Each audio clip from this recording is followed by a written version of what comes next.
But I also wanted our viewers to hear the words of Devika Rotavan, who I want to welcome onto our show right now. Devika Rotavan, for those who may not know, was 9 years old during the 26/11 attack. She was shot in the leg by the Pakistani terrorists at the Chhatrapati Shivaji terminus, and she was one of the witnesses that helped nail Ajmal Amir Kasab in the 26/11 investigation. So her service to Indian national security is incredible. And remember, she was a 9-year-old child when the terrorist attack happened in Mumbai. She suffered a gunshot wound to her leg. Devika जी, आपका स्वागत है, हमसे बात करने के लिए बहुत धन्यवाद। आपने बहुत देखा है इन सालों में देविका जी कि जो आतंकवादी हमले जो होते हैं देश में, उनके ऊपर जो राजनीति चलता है, ये जो लेटेस्ट इंसिडेंट जो है, जो विजय वडेट्टीवार, जो लीडर ऑफ ऑपोजिशन है महाराष्ट्र में, उन्होंने ये एक बयान दिया है कि हेमंत करकरे को गोली चलाने वाला वो अजमल आमिर कसाब या पाकिस्तानी आतंकवादी नहीं था, लेकिन एक आरएसएस बैक्ड एक पुलिसमैन था। आप ये सुनकर आप कैसे रिएक्ट करेंगे? सर, ये सुन के सबसे पहले तो मुझे आ रहा है बहुत गुस्सा कि आप ऐसे कैसे स्टेटमेंट किसी भी बात पर दे सकते हो। हमारे जख्म पे आप खुद नमक डालने का काम क्यों कर रहे हो? हेमंत करकरे सर आज जो इस दुनिया में नहीं है, अपने देश के लिए उन्होंने जान दी है, आप उनके बारे में ये बातें कर रहे हो तो ये तो बहुत गलत है। उनको कसाब की गोली नहीं लगी या अबू इस्माइल की गोली नहीं लगी तो किसकी लगी? आप वहां मौजूद थे, आपने देखा क्या कोई आरएसएस के थे या कोई और व्यक्ति थे जिसने गोली मारी?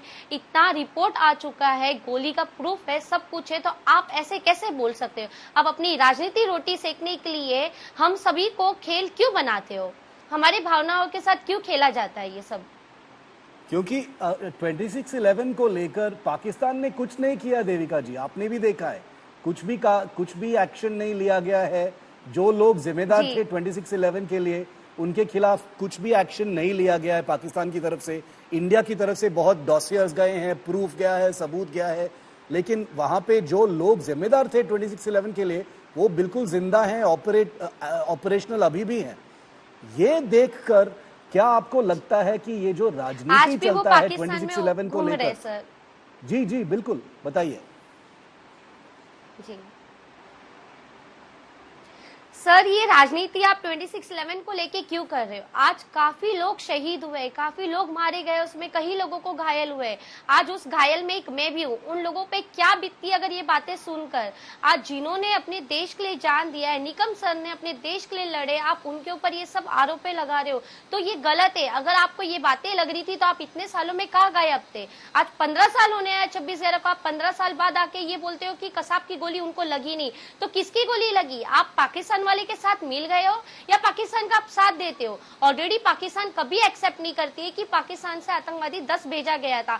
बहुत मुश्किल से हमारी इंडियन गवर्नमेंट ने ये सारी सबूत उन्हें दिया गया है, तो भी वो मानती नहीं है और आप उनके साथ दे रहे हो कि नहीं आतंकवादी तो थे ही नहीं। तो क्या थे? कौन थे? कसाब नहीं था तो वो कौन था जिसकी गोली मुझे लगी, जिसे मैंने जाके कोर्ट में पहचाना? वो कौन आतंकवादी था जिसके वजह से इतने ऑफिसर शहीद हुए? 10 आतंकवादी जो आए थे तो वो कहाँ से आए थे, कौन थे? अगर आपको पता है तो आप हमें बताइए ना, फिर हमें इंसाफ फिर क्यों नहीं दिया गया अभी तक? बिल्कुल देविका जी, दो और सवाल मैं पूछना चाहता हूं आपसे। एक कि बहुत लोगों को शायद आज पता चल रहा है कि देविका रोतावन एक लड़की थी उस दिन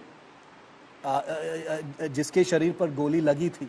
क्या आप हमको एक बार फिर आप सुनाना चाहेंगे कि उस दिन क्या हुआ था? मैं इसलिए ये पूछ रहा हूं क्योंकि हमारे जो व्यूअर्स हैं उनको ये महसूस हो जाए कि एक लड़की जो थी वहां पर, ये लड़की आज बोल रही है कि ये जो पॉलिटिक्स चल रहा है ये गलत है।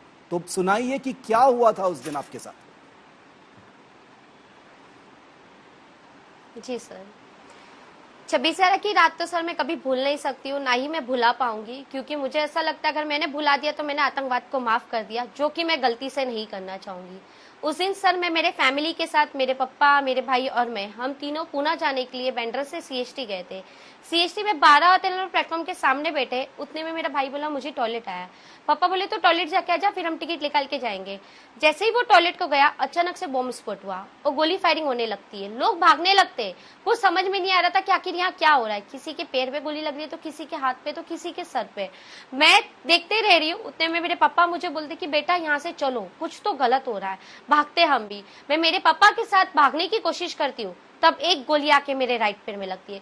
भागने के पहले मैं एक शख्स को देखती हूँ जो बुटका सरी का है, जिसके हाथ में बड़ी सी गन है और वो अंधाधुंध गोली फायरिंग कर रहा है। ऐसा लग रहा था वो हम लोगों को मार के उसे खुशी मिल रही है। ऐसा लग नहीं रहा था कि वो कुछ गलत काम कर रहा है या उसे कुछ अपराध, मतलब उसे गिल्टी फील हो रहा है। ऐसा लग रहा है उसे मजा आ रहा है मारने में। और मैं क्वेश्चन मार्क थी कि आखिर ये कौन है जिसके हाथ में इतनी बड़ी गन है और वो अंधाधुंध गोली फायरिंग किए जा रहा है। मेरे सामने काफी लाशों है और मुझे खुद को एक गोली आके लग जाती है, मैं गिर जाती हूँ। बाद में मैं बेहोश हो गई। वहां से मुझे जेजे हॉस्पिटल शिफ्ट किए। जेजे हॉस्पिटल में भी काफी पेशेंट थे। डॉक्टर ऐसे ही ऑपरेशन करे थे, उनके पास टाइम नहीं था कि किसी को बेहोश कर पाए और किसी को नहीं कर पाए। वो देख के मैं और डर गई, घबरा गई। वहां मेरा ऑपरेशन नहीं हुआ। वहां से मुझे जेजे शिफ्ट किए गए। जेजे हॉस्पिटल में करीबन मैं 1.5 महीना एडमिट रही। मेरा पैर का 6 ऑपरेशन हुआ। मेरे पैर से गोली निकाली गई। आज भी वो कसाब का चेहरा मेरे नजरों के सामने। आज भी वो रात मुझे इतनी तरीके से याद आती है। हर पल, हर एक सेकंड में उससे झेलती हूँ सर। उस पल को मैं याद करती हूँ, वो कभी भूल नहीं सकती। और कुछ लोग आके उसके ऊपर ऐसी चीजें टिप्पणी करके चले जाते, कुछ भी बोलकर, तो ये तो गलत है ना सर। हमारे भावनाओं के साथ मत खेलिए। हमें कसाब को फांसी दिलाने के लिए भी कितना लड़ना पड़ा है। कसाब को फांसी भी इतनी लेट हुई है। उस बीच में भी काफी हमें धमकियां आई, काफी लोगों का हमसे बर्ताव चेंज हो गया। और उसके बाद भी अगर मुझे ये सुनने में आता है कि कसाब की गोली नहीं लगी ऑफिसर को, तो किसकी गोली लगी सर? अगर आपके पास प्रूफ है तो मैं तो बोलना चाहती हूँ आप सामने लाइए ना। बिना जाने, बिना बातें जाने आप किसी से सिर्फ सुनी सुनाई बातें पे यकीन नहीं करनी चाहिए।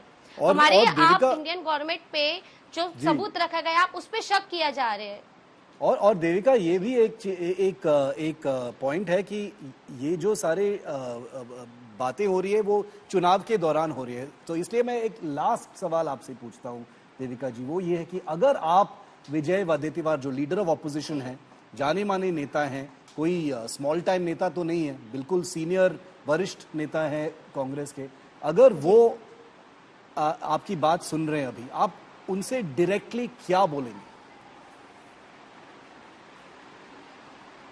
मैं उनसे तो यही कहना चाहती हूँ सर, आप ऐसी बातें मत करिए, क्योंकि आप जिस पोस्ट पे हो आपकी बड़ी रिस्पेक्ट है। आप देश के लिए कुछ करिए, जो आतंकवाद है उन्हें खत्म करने के लिए करिए। आप ऐसे भाषण ना दीजिए, क्योंकि ऐसा लग रहा है कि पाकिस्तान वाले को लगेगा कि आप उनके साथ हो और आतंकवाद को बढ़ावा दे रहे हो। सो मैं आपसे रिक्वेस्ट करना चाहती हूँ सर, प्लीज ऐसी बातें ना कीजिए। जो ऑफिसर शहीद हो गए, हमें उनकी रिस्पेक्ट करनी चाहिए, हमें उनके लिए कुछ करना चाहिए, ना ही कि उनका अपमान करना चाहिए। देविका रोतावन, हमसे बात करने के लिए बहुत धन्यवाद। हम आपको ऑल द बेस्ट बोलते हैं। Thank you very much Devika ji for speaking to India Today. Thank you.